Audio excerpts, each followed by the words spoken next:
क्या दुनिया एक माया है? दोस्तों, आज जो आप सुनने जा रहे हैं, शायद उसके बाद आप इस दुनिया को कभी पहले जैसी नजरों से नहीं देख पाएंगे। क्योंकि आज हम बात करने वाले हैं उस रहस्य की, जिसे जानने के बाद बड़े बड़े राजा अपना सिंहासन छोड़ गए, ऋषि जंगलों में चले गए, और जिसने हजारों साल से इंसान को सोचने पर मजबूर किया है। क्या यह दुनिया सच में असली है? क्या जो हम देख रहे हैं, छू रहे हैं, महसूस कर रहे हैं, क्या वह वास्तव में सत्य है? या फिर यह सब केवल एक भ्रम, एक सपना, एक माया है? सोचिए, जिस शरीर पर इंसान इतना घमंड करता है, एक दिन वही मिट्टी बन जाता है।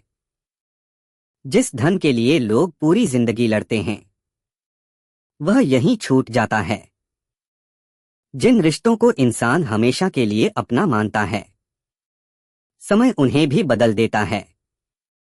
फिर आखिर सत्य क्या है? अगर संसार सच है, तो यह हर पल बदल क्यों रहा है? और अगर यह माया है, तो हम इसमें फंसे क्यों हुए हैं? सनातन धर्म के ऋषियों ने हजारों साल पहले कहा था, ब्रह्मा सत्य, जगत मिथ्या, यानी केवल परम सत्य वास्तविक है, बाकी संसार बदलता हुआ भ्रम है। लेकिन इसका अर्थ क्या है? क्या भगवान ने हमें धोखे में रखा है?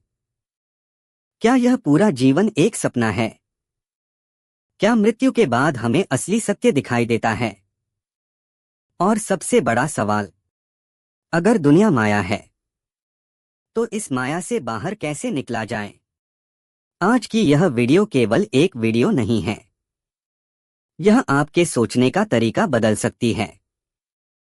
तो वीडियो को अंत तक जरूर देखिए, क्योंकि अंतिम भाग में मैं आपको वह रहस्य बताऊंगा, जिसे समझ लेने के बाद इंसान के अंदर का मृत्यु का डर टूटने लगता है। अगर आप सनातन धर्म, अध्यात्म और जीवन के रहस्यों को जानना चाहते हैं, तो वीडियो को लाइक करें, चैनल को सब्सक्राइब करें और बेल आइकन जरूर दबाएं। अब अपनी आंखें बंद कीजिए और सोचिए, अगर कल सुबह उठकर आपको पता चले कि जिस दुनिया को आप असली समझते थे, वह केवल एक माया थी, तो क्या होगा? अध्याय 1, माया क्या है? बहुत लोग सोचते हैं कि माया का मतलब दुनिया झूठी है, लेकिन सनातन धर्म ऐसा नहीं कहता। सनातन धर्म कहता है, दुनिया मौजूद है, लेकिन जैसी दिखाई देती है, वैसी वास्तव में नहीं है। यही माया है। जैसे रेगिस्तान में दूर पानी दिखाई देता है, लेकिन पास जाने पर पता चलता है कि वह केवल भ्रम था। उसी तरह यह संसार भी इंसान को स्थायी दिखाई देता है, जबकि वास्तव में सब कुछ बदल रहा है। आपने ध्यान दिया होगा, बचपन आया, चला गया, युवावस्था आई, बदलने लगी, चेहरा बदल गया, शरीर बदल गया, दोस्त बदल गए, रिश्ते बदल गए, भावनाएं बदल गईं। जो हर पल बदल रहा है, उसे अंतिम सत्य कैसे कहा जा सकता है? सनातन धर्म कहता है, जो कभी नहीं बदलता, वही सत्य है, और वह है आत्मा। बाकी सब समय का खेल है। लेकिन इंसान की सबसे बड़ी भूल यही है कि वह बदलने वाली चीजों को स्थायी मान लेता है। यही माया है। अध्याय 2, भगवान श्री कृष्ण ने माया के बारे में क्या कहा? भगवद गीता में कृष्ण अर्जुन से कहते हैं, यह संसार अनित्य है, दुखों से भरा है। लेकिन श्री कृष्ण केवल डराने की बात नहीं कर रहे थे, वे अर्जुन को वास्तविकता दिखा रहे थे। क्योंकि अर्जुन युद्ध में अपने रिश्तों को देखकर टूट चुका था। उसे लग रहा था कि सब खत्म हो जाएगा। तब श्री कृष्ण ने कहा, जिसकी मृत्यु होनी है उसकी मृत्यु निश्चित है। और जो मर गया उसका पुनर्जन्म भी निश्चित है। अब सोचिए, अगर आत्मा अमर है तो डर किस बात का? डर इसलिए है क्योंकि इंसान खुद को शरीर मान बैठा है। यही माया का सबसे बड़ा जाल है। माया इंसान को उसकी असली पहचान भुला देती है। वह आत्मा होकर भी खुद को केवल शरीर समझने लगता है। और यहीं से शुरू होता है मृत्यु का डर, असफलता का डर, अकेलेपन का डर, छूट जाने का डर। लेकिन जिस दिन इंसान समझ लेता है कि वह केवल शरीर नहीं बल्कि चेतना है, उस दिन उसके अंदर कुछ बदलने लगता है। अध्याय 3, सपनों का रहस्य। आज रात जब आप सोएंगे, शायद आपको सपना आए। सपने में आप कहीं भी जा सकते हैं। आप रो सकते हैं, हंस सकते हैं, डर सकते हैं, और सपने के अंदर सब कुछ असली लगता है। अगर सपने में कोई आपका पीछा करे तो दिल तेजी से धड़कने लगता है।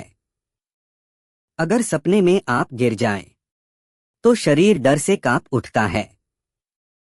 लेकिन जैसे ही आंख खुलती है, सब गायब हो जाता है। अब जरा सोचिए, क्या यह जीवन भी किसी बड़े सपने जैसा हो सकता है? सनातन धर्म कहता है कि आत्मा कई जन्मों का अनुभव करती है। शरीर बदलते रहते हैं, लेकिन चेतना बनी रहती है। यानी मृत्यु अंत नहीं है। मृत्यु केवल एक परिवर्तन है। जैसे इंसान पुराने कपड़े बदलता है, वैसे ही आत्मा शरीर बदलती है।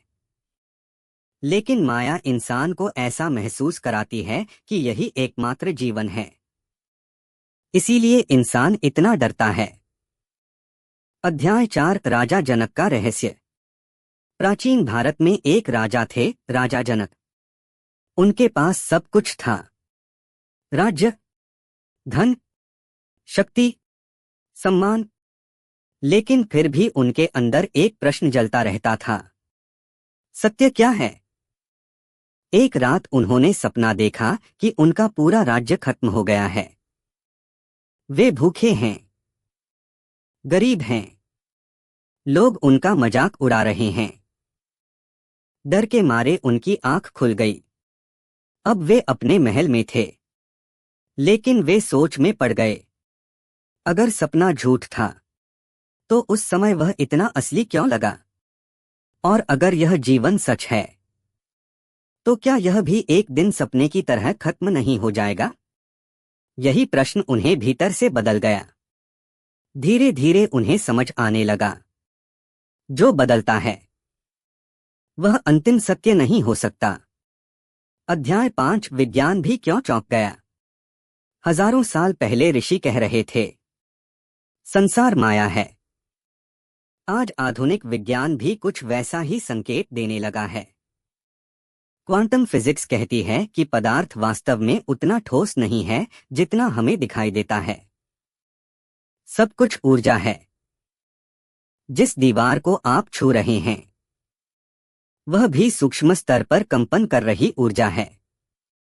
अब सोचिए, अगर पूरी दुनिया ऊर्जा का खेल है तो क्या वास्तविकता हमारी सोच से कहीं ज्यादा रहस्यमय नहीं है? कुछ वैज्ञानिक तो यह तक कहते हैं कि हमारा दिमाग वास्तविकता को पूरी तरह नहीं देखता।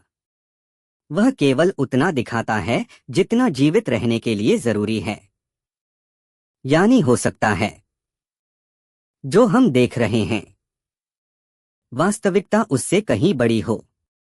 और शायद यही कारण है कि ऋषि ध्यान में बैठकर उन सत्यों को अनुभव कर पाते थे जिन्हें सामान्य आंखें नहीं देख सकती। अध्याय 6, माया इंसान को कैसे बांधती है। माया तलवार लेकर नहीं आती, वह धीरे धीरे इंसान के मन में प्रवेश करती है। पहले वह कहती है, बस थोड़ा और पैसा। फिर कहती है, बस थोड़ा और नाम। फिर बस थोड़ा और सुख। और पूरी जिंदगी निकल जाती है। लेकिन मन कभी संतुष्ट नहीं होता। क्यों? क्योंकि अस्थायी चीजें स्थायी शांति नहीं दे सकती। इसीलिए दुनिया में इतने लोग बाहर से सफल दिखते हैं, लेकिन अंदर से टूटे हुए होते हैं। उनके पास सब कुछ होता है, लेकिन शांति नहीं होती। यही माया का जाल है। अध्याय 7। एक साधु और अमीर आदमी की कहानी। एक बहुत अमीर आदमी था। उसके पास महल था, नौकर थे, सोना था, लेकिन वह हमेशा डर में जीता था। एक दिन उसने एक साधु से पूछा, मेरे पास सब कुछ है, फिर भी मैं खुश क्यों नहीं हूं? साधु मुस्कुराए। उन्होंने उस आदमी को एक कांच का गिलास दिया और कहा, इसे पकड़ो। आदमी ने पकड़ लिया। कुछ मिनट बाद साधु ने पूछा, भारी लग रहा है? आदमी बोला, थोड़ा। 1 घंटे बाद, अब बहुत भारी। साधु बोले, समस्याएं भी ऐसी ही हैं। अगर थोड़ी देर पकड़ो तो ठीक है, लेकिन पूरी जिंदगी पकड़कर रखोगे तो वे तुम्हें तोड़ देंगी। फिर साधु ने कहा, तुम चीजों को पकड़कर बैठे हो, इसलिए दुखी हो। यही माया है। अध्याय 8। मृत्यु सबसे बड़ा गुरु क्यों है? इंसान मृत्यु से डरता है क्योंकि उसे लगता है कि सब खत्म हो जाएगा। लेकिन सनातन धर्म कहता है, मृत्यु अंत नहीं, परिवर्तन है। अगर मृत्यु न होती तो जीवन का मूल्य भी नहीं होता। मृत्यु इंसान को याद दिलाती है कि समय सीमित है, लेकिन माया इंसान को भुला देती है कि एक दिन सब खत्म हो जाएगा। इसीलिए लोग ऐसे जीते हैं जैसे वे हमेशा जीवित रहेंगे। वे नफरत जमा करते हैं, अहंकार जमा करते हैं, लालच जमा करते हैं, लेकिन अंत में सब यही रह जाता है। अध्याय 9। भगवान शिव और माया का रहस्य। शिवा को महाकाल कहा जाता है। महाकाल यानी समय से भी परे, क्योंकि समय ही माया का सबसे बड़ा हथियार है। जो आज नया है, कल पुराना हो जाएगा। जो आज सुंदर है, कल बदल जाएगा। लेकिन शिव उस चेतना का प्रतीक हैं जो कभी नहीं बदलती। इसीलिए शिव श्मशान में बैठते हैं, क्योंकि श्मशान वह जगह है जहां इंसान का सबसे बड़ा घमंड टूटता है। वहां राजा और गरीब में कोई फर्क नहीं रहता, सब राख बन जाते हैं। और वहीं इंसान पहली बार सोचता है, अगर अंत यही है तो फिर मैं कौन हूं? अध्याय 10। सबसे बड़ा सत्य। अब एक बहुत गहरी बात समझिए। संसार समस्या नहीं है। समस्या यह है कि इंसान इसे स्थायी मान लेता है। सनातन धर्म कभी नहीं कहता कि दुनिया छोड़ दो, बल्कि वह कहता है, दुनिया में रहो, लेकिन उसमें खो मत जाओ। जैसे कमल पानी में रहकर भी उससे ऊपर रहता है, वैसे ही इंसान को संसार में रहना चाहिए। धन कमाओ, रिश्ते निभाओ, जीवन जियो, लेकिन यह मत भूलो कि यह सब अस्थायी है। अगर माया हट जाए तो? कल्पना कीजिए, अगर अचानक आपके मन से हर डर खत्म हो जाए, मृत्यु का डर, अकेलेपन का डर, असफलता का डर, तो क्या होगा? आप पहली बार सच में जीना शुरू कर देंगे, क्योंकि तब आपको समझ आएगा, आप केवल शरीर नहीं हैं, आप वह चेतना हैं जो जन्म और मृत्यु से भी परे हैं। और यही वह सत्य है जिसे जानने के बाद ऋषि मुस्कुराते थे, संत शांत रहते थे, और महान योगी मृत्यु से भी नहीं डरते थे। तो दोस्तों, अब आप खुद सोचिए, क्या दुनिया पूरी तरह झूठी है? नहीं। लेकिन क्या यह हमेशा रहने वाली है? यह भी नहीं। यही माया का रहस्य है। संसार एक अनुभव है, एक यात्रा है, एक विद्यालय है जहां आत्मा सीखने आती है। लेकिन जो इंसान इस यात्रा को ही अंतिम सत्य मान लेता है वह दुख में फंस जाता है, और जो इसके पीछे छिपे परम सत्य को खोजने लगता है वह धीरे धीरे मुक्त होने लगता है। अगर इस वीडियो ने आपके अंदर कुछ बदल दिया हो तो वीडियो को लाइक करें, चैनल को सब्सक्राइब करें और कमेंट में लिखें ओम तत्सत। और इस वीडियो को उन लोगों तक जरूर शेयर करें जो जीवन के गहरे रहस्यों को समझना चाहते हैं। याद रखिए, जिस दिन इंसान खुद को पहचान लेता है उसी दिन माया की सबसे बड़ी दीवार टूटने लगती है।